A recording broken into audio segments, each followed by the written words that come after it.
இனி வீட்லயே பானிபூரி செய்யலாம் எல்லாரும். ஆச்சி பானிபூரி கிட். திருப்பரப்பு அருவியில் ஏராளமான சுற்றுலா பயணிகள் குவிந்துள்ள நிலையில் போதிய உடைமாற்றும் அறை இல்லாததால் பெண்கள் அவதிக்குள்ளாகி உள்ளனர். இது பற்றிய கூடுதல் விவரங்களை செய்தியாளர் சிவகுமார் வழங்கி கேட்கலாம். சிவகுமார் வணக்கம். தற்போது இந்த சம்பவத்தை தொடர்ந்து என்ன நடவடிக்கை மேற்கொள்ளப்பட்டிருக்கிறது? வணக்கம்.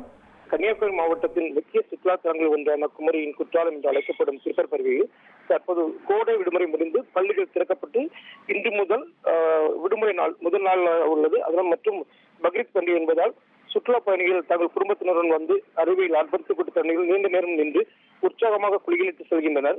அதுபோல அருவியின் அருகே அமைக்கப்பட்டுள்ள நீச்சல் குளத்திலும் சுற்றுலா பயணிகள் தங்கள் குழந்தைகளுடன் குளியலிட்டு செல்கின்றனர். இன்று காலை முதல் இதுவரை 4000க்கும் மேற்பட்ட சுற்றுலா பயணிகள் குளித்து செல்கின்றனர். தற்போது திருப்பரப்பு அருவியில் சுற்றுலா பயணிகள் கூட்டம் மலைமோதி காணப்படுகிறது. அசம்பாவித சம்பவங்கள் நடைபெறாமல் இருப்பதற்காகவும் சுற்றுலா பயணிகள் பாதுகாப்பு கருதி போலீசார் பாதுகாப்பு பணியில் ஈடுபட்டு வருகின்றனர்.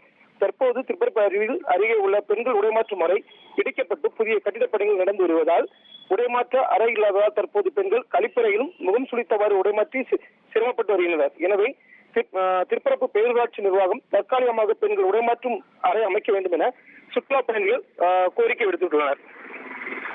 உங்களுடைய தகவல்களுக்கு நன்றி சிவகுமார்.